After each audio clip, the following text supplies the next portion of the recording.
ఎంఎస్టీవీకి స్వాగతం. రెండు తెలుగు రాష్ట్రాల ప్రజలకు నమస్కారాలు.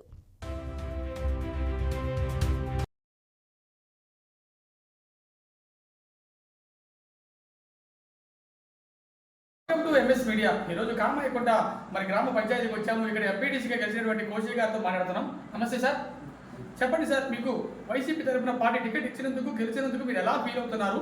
మీ గ్రామ ప్రజలకు ఏమంది సమాధానం చెబుతున్నారు? ముందుగా ఎంఎస్ న్యూస్కి ధన్యవాదాలు. అలాగే నాకు వైఎస్ఆర్ పార్టీలో టికెట్ ఇచ్చి గెలిపించినటువంటి తెలం బాలరాజు కూడా ధన్యవాదాలు తెలియజేసుకుంటున్నాను. అలాగే ఈ కామాయకొండ పంచాయతీ ప్రజలు మరియు రాజనగరం గ్రామ ప్రజలకు కూడా మమ్మల్ని ఓట్లు వేసి గెలిపించినందుకు ధన్యవాదాలు తెలియజేసుకుంటాను.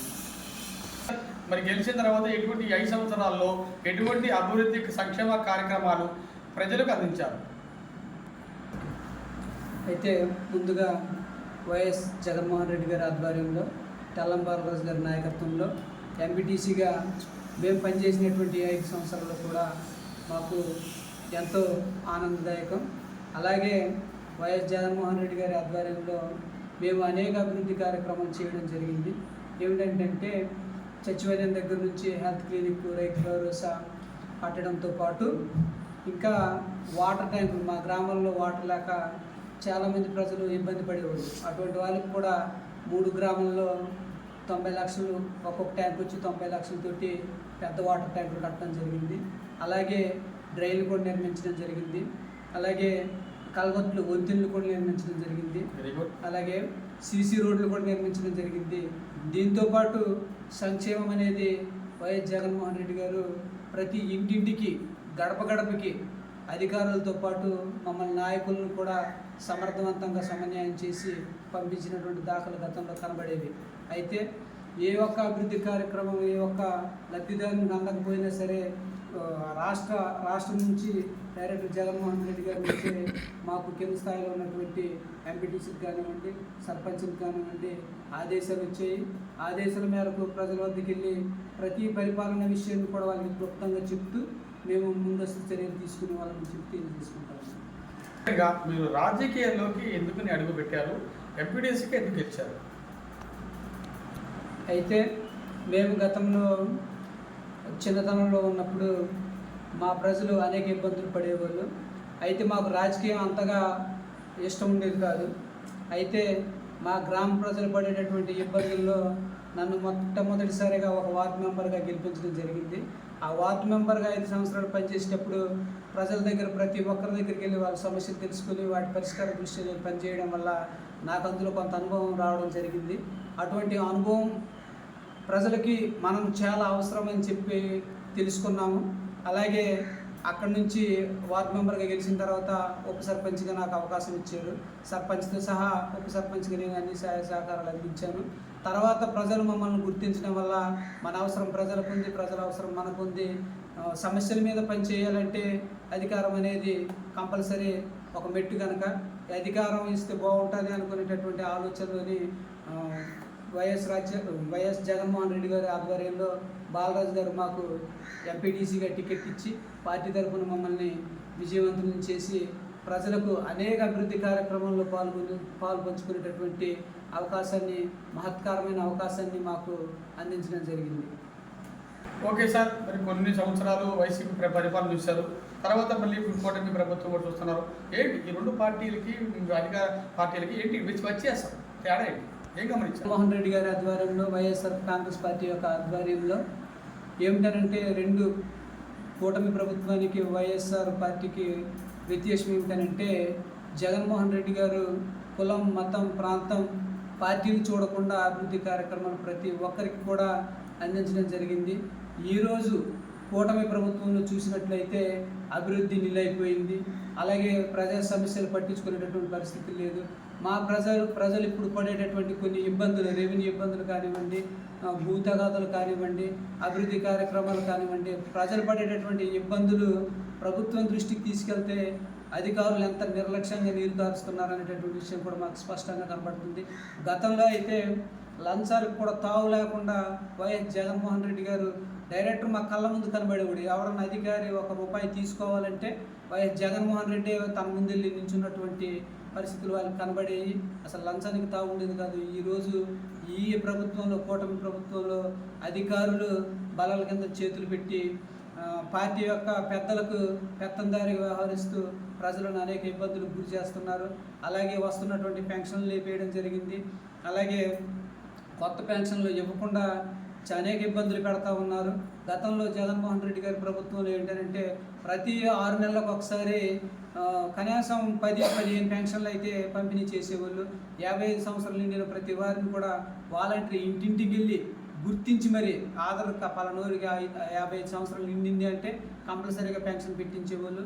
అలాగే ప్రభుత్వం తరపు నుంచి ఏమన్నా అనుకోని ఇన్సిడెంట్లు ఏమైనా జరిగినట్లయితే ఆ కుటుంబానికి ₹1,00,000 నుంచి ₹2,00,000 వరకు కూడా ఇన్సిడెంట్ లాంటి కార్యక్రమాలు చేసేవాళ్ళు.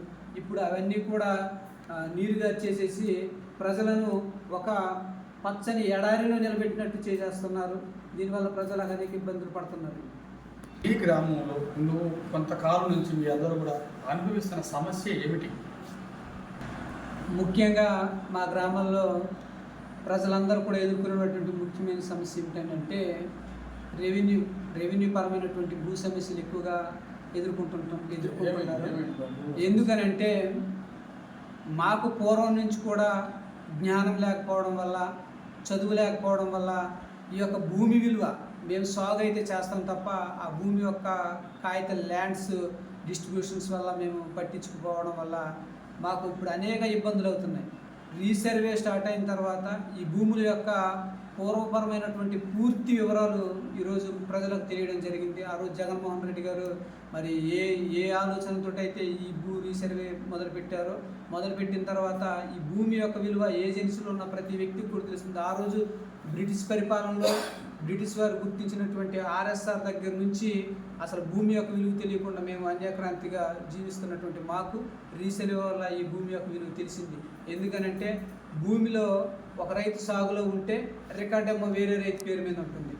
అవన్నీ కూడా ఇప్పుడు మార్పు చేర్పులు చేయాలంటే అధికారులు ఈ సమస్యను సమన్యాయంగా పరిశీలించి సాల్వ్ చేయమంటే వాళ్ళు ఏం చెప్తున్నారంటే లంచాలు తీసుకోవడం కానీ, లేకపోతే డబ్బులు ఇస్తేనే మేము వచ్చి సర్వే చేస్తామనేటటువంటి పరిస్థితుల్లో ఏజెన్సీ మొత్తం ఇప్పుడు అలాగే కొత్త బైపాస్ రావడం, అలాగే కొన్ని వాటికి భూముల సేకరణ జరగడం, R&R విషయంలో భూముల సేకరణ జరగడం వల్ల ఏమవుతుందంటే ఈ 170 యాక్ట్ కూడా తూట్లు పొడిచే విధంగా భూమిని అన్యాక్రాంతి చేస్తూ ఉన్నారు. ఏజెన్సీలో ఉన్నటువంటి పేసా కమిటీలు కానివ్వండి, పేసా చట్టాలు కానివ్వండి, వాళ్ళు మొరపెట్టుకున్నప్పటికీ వారి తీర్మానాలతో పని లేకుండా వాళ్ళకి డబ్బులు ఇచ్చేసి లేకపోతే ఇంకొకలాగో ఏజెన్సీని మొత్తం నాశనం చేసేటటువంటి ప్రయత్నం చేస్తున్నారు తప్ప ఈ సమస్యలకు పూర్తి స్థాయిలో సొల్యూషన్ అనేది ఇవ్వట్లేదు. మేమైతే గతంలో ఉప సర్పంచ్గా చేసినప్పుడు కానివ్వండి, ఎంపీటీసీగా చేసినప్పుడు కానివ్వండి, మా దృష్టిలో ఉన్నది ఒకటే, మా పంచాయతీ కానివ్వండి, మా గ్రామం కానివ్వండి, మా ఎంపీటీసీ యాప్టేషన్లో ఉన్నటువంటి 2 పంచాయతీలు కానివ్వండి, రెవెన్యూ సమస్య అనేది ఉండకుండా పూర్తి స్థాయిలో రికార్డు అంతా కూడా న్యూ రికార్డుగా మార్చాలనేటటువంటి కొత్త ఆలోచనతో మేము రావడం, అదేవిధంగా దానికి తోడుగా జగన్మోహన్ రెడ్డి గారు రీసర్వే పెట్టడం, ఇదంతా కూడా ఏజెన్సీల్లోని చాలా మార్పులు తెస్తుంది అనుకున్నాం. ఎందుకంటే మాకు 3 తరాల అవతలే ఉంటున్నాయి భూముల రికార్డులు. ఇంకా తండ్రి పేరు మీద కానీ, కొడుకు పేరు మీద కానీ, కూతురు పేరు మీద కానీ ఇంకా కూడా రికార్డులు మారలే. ఎవరైతే 3 తరాల అవతల ఎవరైతే పెద్దలు ఉన్నారో ఆ పెద్దల మీద రికార్డులు ఉండడం, అవి వేరే వాళ్ళు మళ్ళీ భూమి మనం ఉన్నా సరే రికార్డు వేరే వారి పేరు మీద ఉండడం, అనేక సమస్యలు ఏర్పడుతున్నప్పటికీ రెవెన్యూ సదస్సులు అంటారు, గ్రామ సభలు పెడతామంటారు, ఇంకా సర్వేలో యాప్లు ఇవ్వలేదంటారు. రకరకాల కారణాల చేత మమ్మల్ని అనేక ఇబ్బందులు పెడుతున్నారు. పైగా ఇంకొకటి ఏంటంటే మాకున్నటువంటి పట్టా భూములనే వాళ్ళు సర్వే చేసి వేరే రికార్డు అంటే అది పట్టాలో లేనట్టుగాను, లేకపోతే కాలువగాను, లేకపోతే వేరే ఎల్టీ భూములు గాను రకరకాలుగా ఉన్నటువంటి రికార్డులను తారుమారు చేసేసి నానా తతంగాలు చేసేసి ఇబ్బందులు పెడుతున్నారంటే అంత ఇబ్బందులు పెడుతున్నారండి.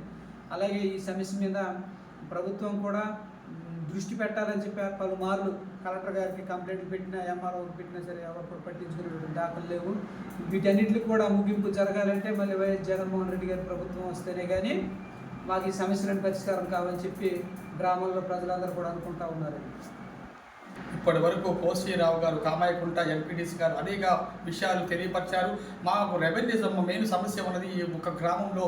మరి మా ఒక భూములు మా పేరు మీద లేవు, చాలా ఇబ్బందులు ఉన్నామంటున్నారు.